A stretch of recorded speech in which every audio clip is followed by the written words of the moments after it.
trajo Biblia, por favor, acompáñenme a Hechos de los Apóstoles. Hechos de los Apóstoles, capítulo 6.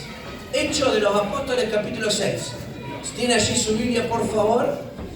Vamos a leer del versículo 1 al 7, pero en realidad es una prédica que vamos a compartir unos cuantos pasajes de por lo menos del capítulo 6 y del capítulo 7. Hechos capítulo 6. Esta palabra la titulé Señales Evidentes. Yo no sé si le ha pasado, pero si no le pasó a usted, le debe haber pasado a alguien cercano. ¿Ha tenido que ir a comprar un auto o una moto? ¿Alguna vez? ¿Ha tenido que ir a comprar un auto o una moto? Levante su mano, sea así. ¿Una bicicleta? ¿Un triciclo? ¿No? ¿Nada? ¿No? ¿Una zapatilla para caminar? No sé, algo, dígame que alguna movilidad tiene, ¿no? Cuando uno va a comprar, ¿no? Hay ciertas cosas que uno observa, ¿no? Más si es algo que tiene motor, ¿no? Si es una moto o un auto, lo primero que uno ve es lo exterior, ¿no? Uno lo primero que ve es lo exterior. Ya, por eso muchas veces uno hace malas compras. ¿Por qué? Porque por fuera lo ve y está de 10, ¿no? Y decís, mirá, esta la pegué. Y te decís, me voy a meter acá en este auto, en esta moto, qué tremendo. Y después empieza a despertarse un montón de desperfectos. Pero normalmente cuando uno va a comprar, lo primero es lo evidente, ¿no? Lo exterior. Pero si uno no está seguro, ¿qué es lo que hace? Empieza a hacerle un poquito más de una mirada más profunda, ¿no? Pero no es a mirar más, a ver el tablero, sino que levanta el capó, va a mirar ahí en la moto. Yo tanto de moto no entiendo, pero si en auto un poco más, ¿no? Entonces empezás a mirar ahí el motor, prendés el vehículo, controlás un poquito si quema el aceite, si no quema, algunas cosas por lo menos mínimas para darte cuenta si estás haciendo una buena compra. ¿No? Las mirás, las observás bien. Después le pedí a la persona si te permite dar una vueltita o no. Déjame dar una vueltita para ver si me sienta cómodo. Y te sentás ahí, vas en la moto, en el auto, y ya ahí también te vas dando cuenta, ves cómo está la amortiguación, ¿no? Si se va destartalando en la mitad, si llega a destino, ¿no? Si llega a destino, la va a prender y no prende, y bueno, ya sabés que qué linda que está, pero no me prende, amigo. Y te puede decir muchas cosas, pero ya hay algunas señales, ¿no? Quizás en algunos momentos no miramos tan bien, pero si hacemos toda la mirada ahí, ya empezamos a identificar, che, tiene el tren delantero que no está tan bueno, tiene amortiguador, por lo menos para sacar, o sea, para saber uno, ¿qué le tengo que hacer al vehículo? Porque no es que te lo van a entregar no en un 0 kilómetro, no es que te lo van a entregar perfecto, pero por lo menos para saber, che, ¿qué le tengo que hacer? ¿Tengo el dinero para poder hacerlo? ¿No lo puedo hacer? Bueno, y ahí uno empieza a mirar esas cosas. La gran mayoría hacemos eso, ¿o no? O usted va y dice, antes de elegir, va y dice, no, ni me lo mostré a la moto, déjamela que me la llevo. Saca la plata ahí, tac, y se va en la moto. ¿Hace así usted? No tengo la plata, pastor, ¿cómo voy a hacer eso? ¿No? O agarra el auto, va y dice, me voy a ir a agarrar el auto y ya está. Y, no, ni me lo mostré, dámelo que sabe cómo lo hago, yo lo hago. Y no, vamos y lo miramos. ¿Por qué? Porque antes de elegir algo que es importante, tenemos que pensar. ¿Cuántos dicen amén? Si vamos a tomar una decisión que es importante, lo primero que les recomiendo, miren qué tremenda consejo sabio, pensémoslo, ¿no? Porque voy a elegir algo que es importante, esto es para todos. Bueno, la Biblia nos va a hablar de una elección y tenía que reunir ciertas evidencias, tenía que haber ciertas señales en las personas para poder elegirlas. Y ahí vamos a mirar lo que dice la Biblia. En Hechos capítulo 6, versículo 1 al 7, pero se hablan de 7 personas, 7 hombres, que iban a cumplir una función especial dentro de la iglesia. Había un problema, tenían que trabajar estas 7 personas, pero antes de elegirlas, no era agarrarte 7. sino que tenían que cumplir ciertos requisitos. Y yo voy a tocar uno de esos requisitos, lo voy a tomar y a una de esas personas y la vamos a charlar en el día de hoy. Mire lo que dice la Biblia. En aquellos días, como creciera el número de discípulos, hubo murmuración de los griegos contra los hebreos, de que las viudas de aquello eran desatendidas en la distribución diaria.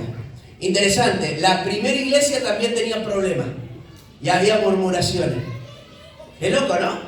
No era perfecta. Dice que acá, ¿qué había? Murmuraciones. ¿Qué es una murmuración? ¿Sabes lo que es una murmuración? ¿Qué? Es como una queja, pero no pública. Porque la otra es la que va a hacer pública. Che, esto. No, esta es como la que, che, vos sabés qué. Y se empezó a recorrer ahí, ¿no? Se ve que llegó, porque en algún momento llega, ¿no? Y llegó a los apóstoles.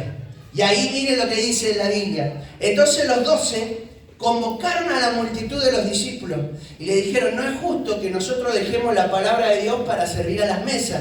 Es decir, nosotros estamos en otra función. Entonces necesitamos a más gente, porque cada vez hay más.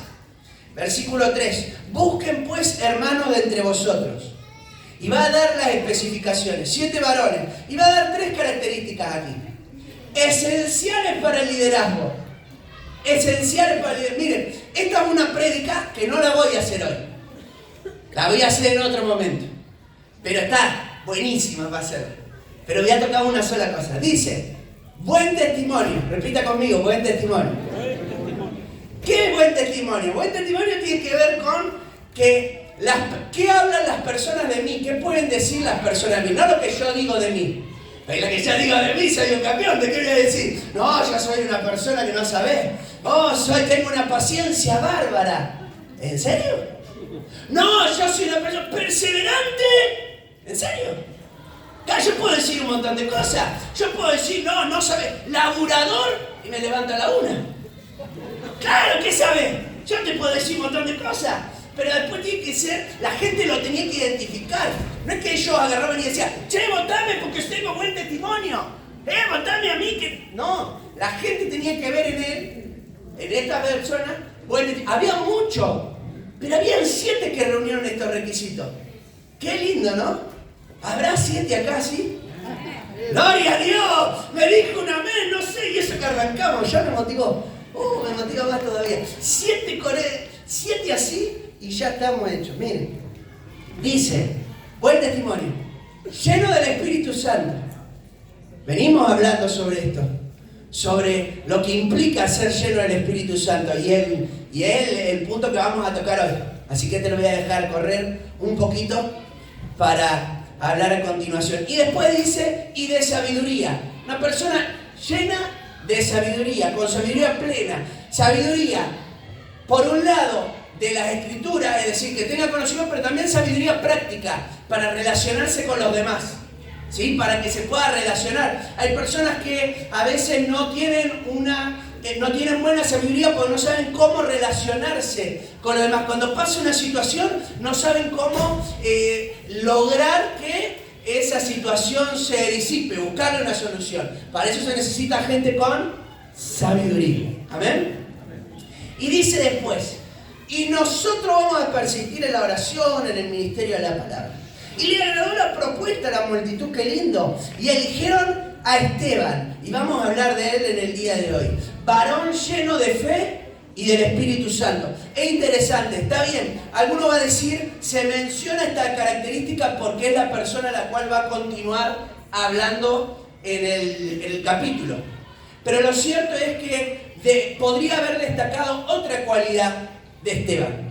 Podría haber dicho que Esteban era una persona de buen testimonio, porque lo cierto es que era de buen testimonio, porque el versículo anterior es que dice que cuando se lo escogió tenía que ser de buen testimonio. Podía haber sido una persona llena de sabiduría, de hecho lo es, y van a verlo después en el capítulo 7, una sabiduría tremenda. Pero la cualidad más distintiva de Esteban en particular es que se podía evidenciar. Vos veías y decías, ¿vieron cuando uno ve a una persona? Lo voy a plantear para el lado negativo. ¿Vieron cuando uno ve a una persona y dice, no de acá? de afuera. ¿Qué chanta que es? ¿Le ha pasado alguna vez ver a alguien y decir, hasta pinta de chanta tiene cuando me habla, ¿no? Como que no le cree. Dígame, capaz que... ¿Le pasó alguna vez? Bueno, a Esteban era al revés. Lo veía, hablaba un ratito y decía, lleno del Espíritu Santo. Tremendo, está lleno del Espíritu Santo. Y esa cualidad es la que se va a destacar más en su vida, por sobre cualquier otra. Y dice, lleno de fe y del Espíritu Santo, a Felipe, a Procoro, a Nicanor, a Timón, a Parmenas, a Nicolás, prosélito de Antioquía. Bueno, salvo Felipe, después de lo demás no tenemos tanto registro en las Escrituras. A los cuales presentaron ante los apóstoles, quienes oraron, impusieron sus manos, y dice la Biblia, y crecía la palabra del Señor, y el número de los discípulos se multiplicaba grandemente en Jerusalén. También muchos de los sacerdotes obedecían a la fe. Estas tres características son tremendas, pero hay una que vamos a destacar el día de hoy, que es esta idea de ser lleno del Espíritu Santo. Creo que venimos hablando de seguir teniendo esta expectativa de que Dios pueda trabajar en nuestras vidas y dejar que el Espíritu Santo crezca cada día más y más en nuestros corazones y en nuestras vidas. ¿Amén? Eso es lo que venimos hablando hace unas cuantas semanas.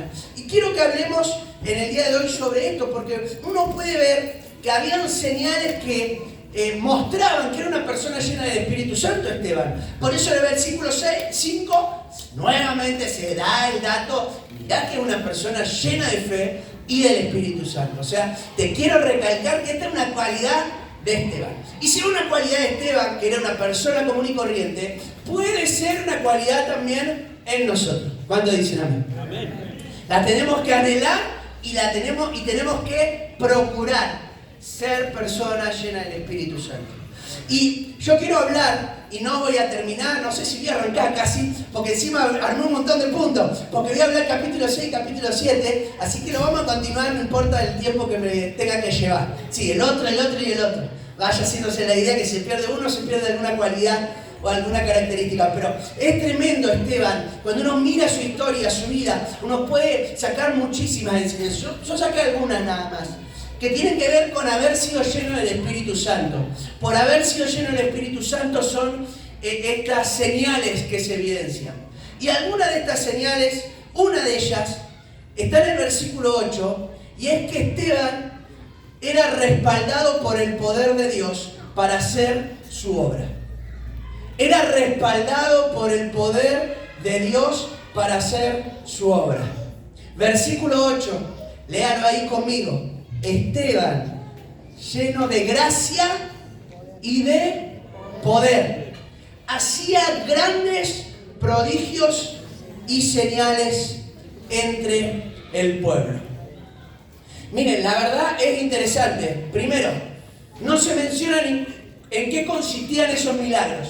En otros momentos y con otras personas, uno puede ver los milagros, en qué consistían. Se ve milagros de sanidades, se ven milagros de fe, de multiplicación, se ven milagros de todo tipo, milagros como por ejemplo de liberación. Ahora, de Esteban no sabemos, no se dice en qué consistían los milagros, pero se ve que era algo evidente porque se lo menciona apenas va a introducir su historia. Es decir, cuando van a empezar a hablar de Esteban y de su situación, lo primero que se va a destacar es que Dios lo respaldaba de forma milagrosa. ¡Qué tremendo! Porque cuando uno sirve al Señor, lo que anhela y lo que quiere es que Dios te respalde de forma milagrosa. ¿Amén? Y lo que la Biblia nos demuestra es que Dios nos puede respaldar de forma milagrosa. Y eso es lo tremendo. Porque eso que vivió Esteban no era para aquella época, sino que también es para nosotros. ¿Cuántos dicen amén?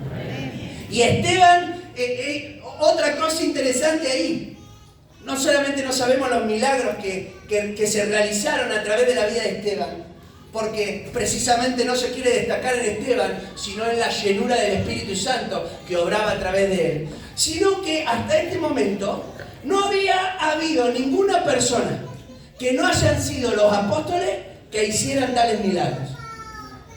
Hasta que no aparece este versículo, los versículos anteriores, de los únicos que se habla que había milagros, los apóstoles. Este era uno que no era conocido entre los apóstoles, pero se lo identificó con ciertas cualidades entre la multitud de personas. Fíjense qué tremendo. Entre la multitud se lo identificó como lleno del Espíritu Santo y aún sin antes tener un precedente, porque él podía decir, a ver, estos milagros son para los apóstoles. Probablemente la gran cantidad de personas que estaban a su alrededor pensaban que los únicos que podían hacer milagros eran los apóstoles y que pensaban que era una obra humana. Y de repente viene Esteban y demuestra, esto no viene de los hombres, viene del Espíritu Santo de Dios. Y cualquier persona que crea en el Señor y que sea lleno del Espíritu Santo puede manifestar los dones del Señor. ¿Cuántos dicen amén? Y lleno del Espíritu Santo pudo ser un instrumento de Dios con poder, con autoridad, sin tener un precedente antes. Porque es más fácil cuando uno tiene un precedente. Cuando uno mira una historia dice, bueno, voy a repetirla igual que la anterior. Acá no había un precedente. Y si él oraba por alguien y no pasaba nada. Y si él decía, che, porque a él lo designaron para otra cosa. Y esa es la tercera, lo tercero que llama la atención. ¿Qué tenía que hacer Esteban? ¿Cuál era la función de Esteban?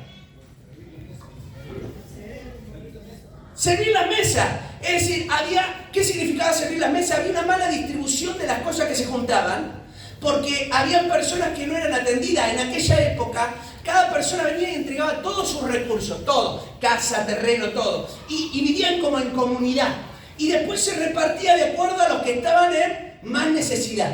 Y se ve que un sector, por una cuestión de pertenecer a otro pueblo, pero que había conocido al Señor, se ve que un sector no estaba recibiendo la misma atención. Ahora, la función de Esteban era ser un administrador. Esa era su función, ser un buen administrador. Y en algún momento lo hablamos los miércoles, y hablábamos inclusive de esto, que ser un buen administrador te va a llevar a que vos después puedas ser un instrumento de Dios en cosas todavía más importantes que el dinero. ¿De acuerdo? ¿Lo han visto lo que están viniendo los miércoles? Porque era lo que pasaba y lo que pudo evidenciar Esteban. Esteban dijo, yo soy un instrumento de Dios para lo que Dios quiere hacer. Y eso es maravilloso. Vos sos un instrumento de Dios para lo que Dios quiera hacer. Amén. Y la seguridad que tenemos es que Dios es el que nos respalda. ¿Cuándo dicen amén? Amén. Dios te respalda cuando vos haces no es que te respalda para hacer lo que quiera. Te respalda para hacer su obra, porque él no es que estaba llamando la atención sobre sí mismo, porque la acusación que le dan a Esteban no es vos te creés un profeta, no, él hablaba acerca de Jesús y por eso hubo un conflicto con aquellas personas que lo empezaron a perseguir a él y después a los demás apóstoles. Es tremendo porque había algo característico en este hombre, y era que por sobre todas las cosas permitió que el Espíritu Santo actuara a través de su vida. ¿Permitís que el Espíritu Santo actúe a través de tu vida? ¿Te dejás guiar por el Señor cuando tenés que hacer su obra? Cuando le tenés que hablar a alguien, le decís, Señor, que sea tu Espíritu Santo para yo poder dar un consejo. Cuando tenés que acercarte a una persona que te dice, estoy pasando un momento difícil, le decís, Señor, que tu Espíritu Santo pueda actuar a través de mi vida. O solamente le decís, mirá, voy a estar orando, seguí así. O le decís, Espíritu Santo, usame, déjame ser un medio para que puedan conocer tu poder, tu gracia, tu misericordia, tu amor. Amén. Que pueda actuar el Espíritu Santo de Dios a través de nosotros. No le cierre las puertas al Señor, a todo lo que el Señor quiere hacer. Deja que Él pueda actuar de la manera que quiere a través de tu vida. Amén. Y que el Señor pueda tocar algún corazón, que el Señor pueda tocar alguna familia, que Dios pueda obrar de la manera que sea para hacer su obra. Lucas capítulo 16, versículo 10, compartíamos hace un tiempito atrás en los días miércoles este pasaje. Habla sobre esta idea de ser un buen administrador, y por ser un buen administrador Dios te va a dar para después administrar cosas más importantes, ¿no? Y habla este pasaje una expresión maravillosa. El que es fiel en lo muy poco, es la conclusión de esa parábola. El que es fiel en lo muy poco, también en lo más es fiel. Qué tremendo. De la misma manera, el que en lo muy poco es injusto, en lo más es injusto. Si en los pequeños detalles somos fieles al Señor, el Señor nos va a dar más responsabilidad para que nosotros podamos seguir siendo todavía más fieles. ¿Cuánto dicen amén? Qué tremendo que nos pueda dar la oportunidad de servir al Señor y que podamos hacer lo que Él quiere. Cada persona y cada servicio que realizamos para el Señor es importante. Lo que va a cambiar solamente, o lo que Dios nos habla en esta palabra, que las responsabilidades son mayores. No la importancia, desde el lado de vista del Señor, Dios se agrada de todos los servicios que hacemos por Él. Pero mientras más seamos fieles en esos pequeños servicios, Él mayor responsabilidad nos va a dar para que podamos servirles también. Amén. Me acuerdo estar en Uruguay, yo recién llegaba, había ido con un grupo, nosotros en el Instituto Bíblico en el que estudiamos en Buenos Aires, cuando terminabas los 3 años, ibas a algún lugar a hacer una actividad ministerial. ¿Vieron como cuando terminás la escuela que vas a los viajes de curso? Bueno, en vez de ir a un viaje de curso, viaje de estudio, nosotros íbamos a algún lugar 2 o 3 semanas a realizar una actividad ministerial. En algunos casos íbamos a alguna iglesia que se estaba abriendo, entonces íbamos y ayudábamos en la plantación de la iglesia, hacíamos campañas evangelísticas, trabajo con niños, y bueno, y así en cada lugar. Nos tocó ir a Uruguay, y yo venía orando desde hace unos meses atrás porque quería ir a Uruguay, y el curso decidió que íbamos a ir a Uruguay. Así que fuimos a Uruguay, pero yo quería quedarme más tiempo. O sea, íbamos por 2 semanas, pero yo sentía que Dios me estaba demandando más. Así que estábamos de novio con Sonia, ya lo habíamos hablado también, y cuando fuimos con el grupo, tuve una reunión con una persona, una autoridad, y claro, yo no conocía todo lo que era la burocracia, ¿no? Dentro de ese ámbito. Yo fui con la gana de ir a servir, pero claro, no tenía ni una carta de recomendación y nadie que levantara un teléfono y dijera, che, mirá, acá hay alguien que va a ir y va. Llegué y era nadie, ¿se entiende? Y era como, vine a trabajar acá y quiero servir. Entonces la charla me empezaron a preguntar todas esas cosas. Bueno, ¿tenés carta de referencia? No tengo. Y ahí me empecé a dar cuenta que, claro, todo lo que me dijeron iba a ser no tengo. A partir de esa primera pregunta, entonces les digo, bueno, mirá, no sigamos con las preguntas porque no tengo, es así. No tengo. ¿Tenés recursos económicos para sustentarte? No tengo. Vos venís acá y tenés una casa, ¿dónde vas a vivir? No tengo. Siempre no tengo, entonces no sigamos con la entrevista. Así que yo ya estaba, cuando empezamos a hablar dije, listo, me vuelvo a mi casa, ya está. Y recuerdo que termina de hablar y dice, pero vos, ¿por qué venís? Yo vengo porque hace meses que vengo orando por este lugar. No sé bien lo que voy a realizar. Sé que tengo que venir acá, a Uruguay. ¿Y qué es más que esto? Porque empecé a orar antes de que el grupo decidiera venir a este lugar. Así que me dijeron, bueno, vení. Y la primera actividad que me dieron para hacer era una consejería. Pero ¿saben de qué hora la hacía? De 12 de la noche a 5 de la mañana. Era consejería telefónica de una radio de 12 a 5 de la mañana. Yo iba con la expectativa de hacer ciertas cosas y no, esa era la actividad que me dio. Mirá, a ver, yo no sé si era para probarme, a ver si aguantaba de 12 a 5 despierto o si era para ver cómo... porque no te llamaba nadie de 12 a 5 de la mañana, que eran 2 llamadas, 3, y encima lo que te llamaban era que estaban... a veces eran llamados hasta equivocados, ¿no? Era un horario rarísimo para hacer. Y esa fue mi primera actividad. Ese fue lo primero que hice. Lo segundo que hice fue coordinar una reunión. En una reunión, y yo hacía la coordinación como hacen los coordinadores los días miércoles, que hacen la apertura y demás. Esa fue mi segunda actividad. Y ahí estaba, pasaron un mes, pasó 2 meses, y era esa mi actividad. Yo había con una expectativa, pero claro, no tenía nada, nadie me conocía. Podía haber sido cualquier cosa, así que tenían que esperar a ver quién era. Pero se empezó a evidenciar que en lo poco era fiel. Era todos los días. Yo supuestamente tenía que ir una vez a la semana eso. Yo tomé de lunes a viernes, dije de lunes a viernes voy a ir. De 12 a 5 de la mañana yo voy. Y después era cualquier cosa, me decían, hasta decoré, hice lo que se le ocurriera. Y lo que ellos no sabían, yo me subía a los colectivos, porque claro, una gana de predicar, así que me subía al colectivo. Desde el lugar donde yo iba hasta el otro lugar iba predicando. Bajaba, hacía combinación, predicaba en otro colectivo. Era mi espacio, salía a la noche a las 5 de la mañana, tenía que volver al lugar donde me iba a hospedar, que era un cuartito ahí que tenía, y en ese camino que iba hablando a las personas que me iba encontrando en la calle. Casi todas eran gente de la noche, prostituta, gente que salía de bailar, y yo aprovechaba ahí y ya les predicaba. Era mi momento de administración. Nadie lo veía eso. Nadie lo veía. Pero Dios lo veía. Terminé pastoreando en ese lugar. Esta semana me invitaron nuevamente porque todos los años ellos me invitan para que pueda ir a predicar a aquel lugar. ¿Saben por qué? Porque en lo poco has sido fiel, ¿no? Creyéndole al Señor y esperando de que Dios pueda respaldarnos con su poder en su obra. ¿Amén?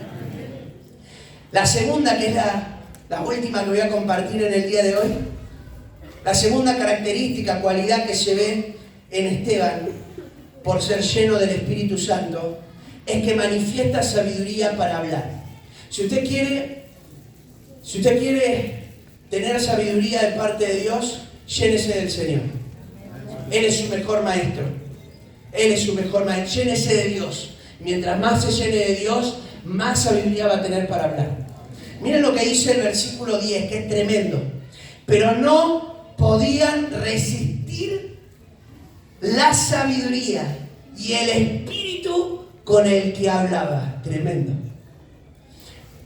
Tanta sabiduría tenía que estos que lo estaban acusando sentían que no podían, no había manera de entrarle, no había forma de desencajarlo. Tenía tanta seguridad en lo que hablaba. Había sabiduría de parte de Dios.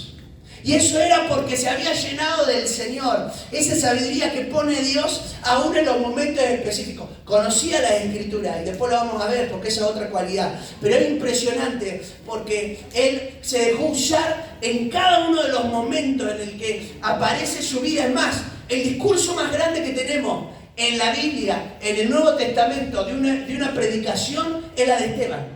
Es el discurso más largo. Y eso habla de la sabiduría que tenía.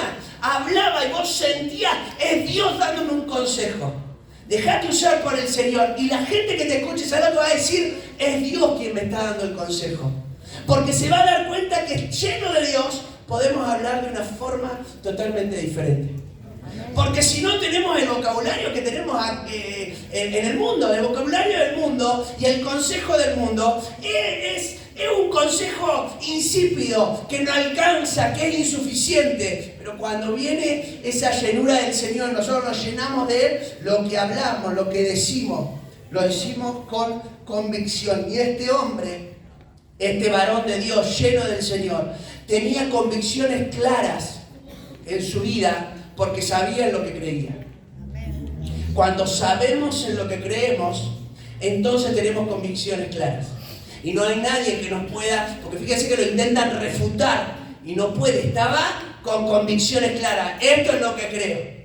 Por eso los miércoles empezamos a hablar toda una serie de enseñanzas básicas de lo principal que tenemos en nuestra fe. ¿Por qué? Porque yo tengo que tener convicciones claras. Cuando predico, cuando hablo con alguien, se tiene que evidenciar que estoy convencido de que Dios es Dios y lo que Dios habla por medio de su palabra y el poder que hay en su palabra. Amén. Por eso este hombre hablaba y la gente, no es que solo te causaba sorpresa, la gente lo quería refutar y no podía, porque tenía una increíble sabiduría de parte de Dios.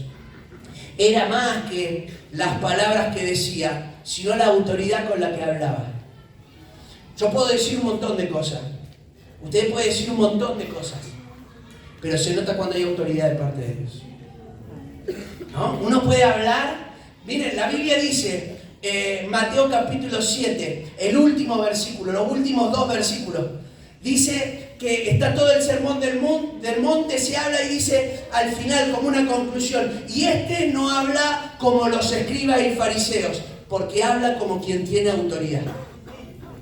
No es solamente hablar por hablar. Enseñaba una palabra y era tan poderosa, era tan viva, era tan real, era tan práctica, tan para la persona que lo estaba escuchando, que decía, la verdad es que hay una autoridad tremenda acá y esa autoridad es diferente a la de cualquiera. Esteban hablaba y decía cosas profundas, decía muchas cosas, porque si usted lee todo el capítulo 7, va desde el principio de la historia hasta el final, pero hay una autoridad de parte de Dios tremenda para hablar. El tema es que muchas veces, cuando hay una palabra de sabiduría, hay un cierto rechazo del otro lugar, porque se nos dice lo que nosotros no queremos escuchar. Y eso es lo que pasó acá. ¿Por qué lo rechazaban a Esteban? Porque no lo querían escuchar, porque lo que decía era verdad. Eso es sabiduría. Y por eso es que a veces cuando escuchamos una palabra de Dios, vieron que te hace algo acá en el corazón, como que se te mete algo ahí que te revuelve.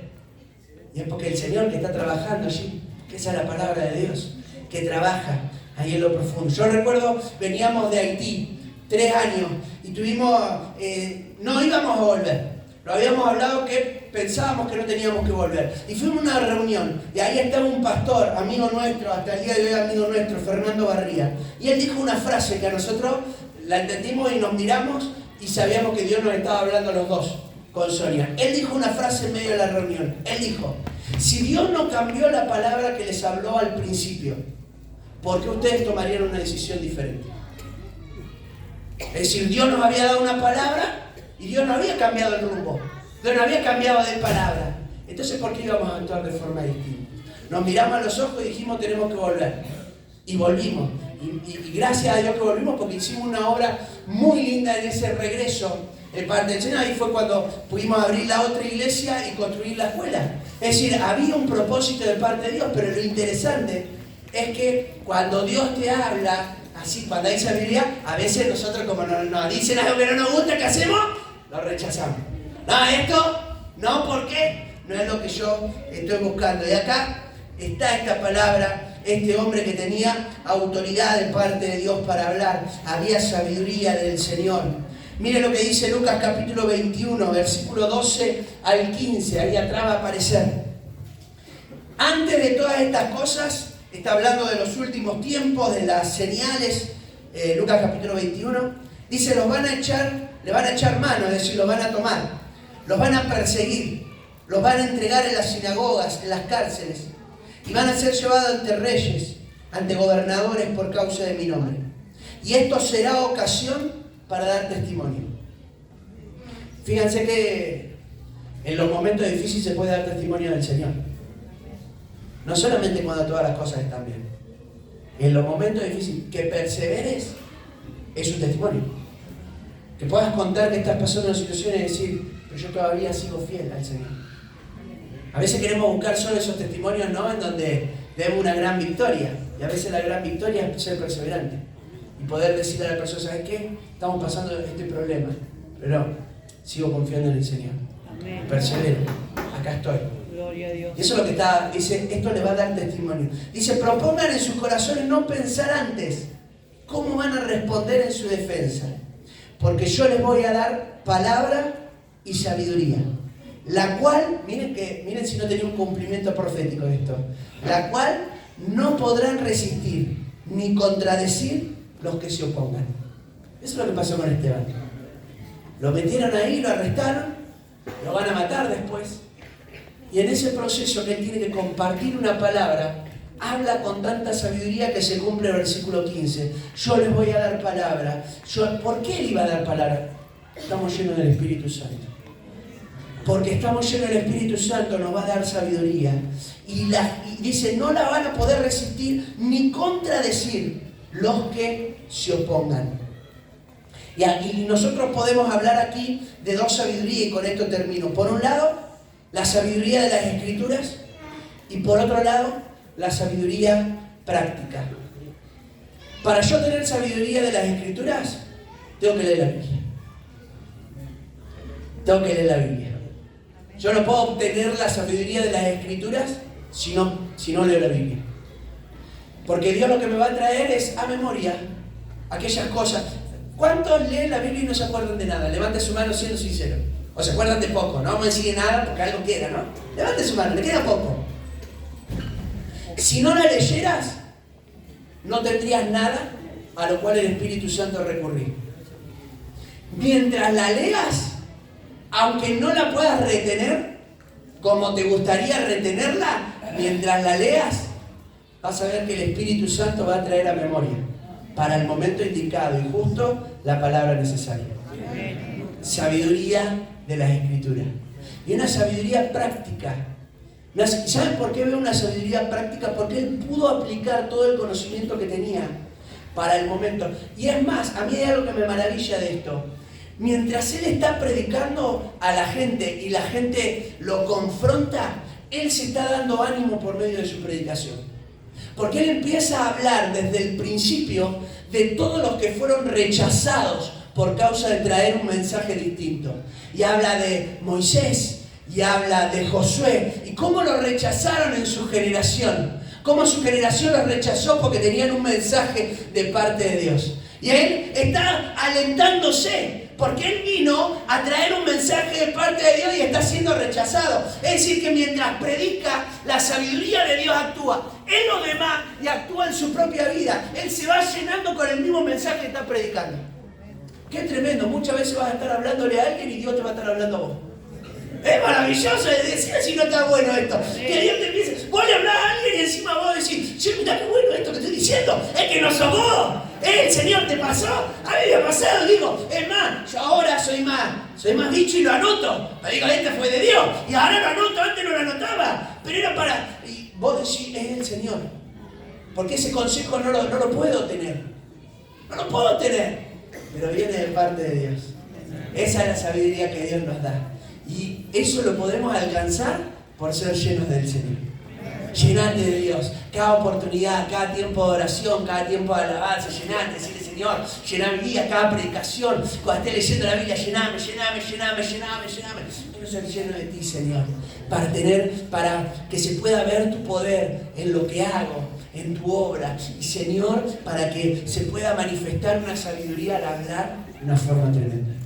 ¿Amén? ¿Qué les parece si nos ponemos en pie y la seguimos en unas 2 semanas más todavía? Son 6 puntos, voy 2 por día. ¿Qué más quieren? Estoy más rápido que antes. Antes hacía 1.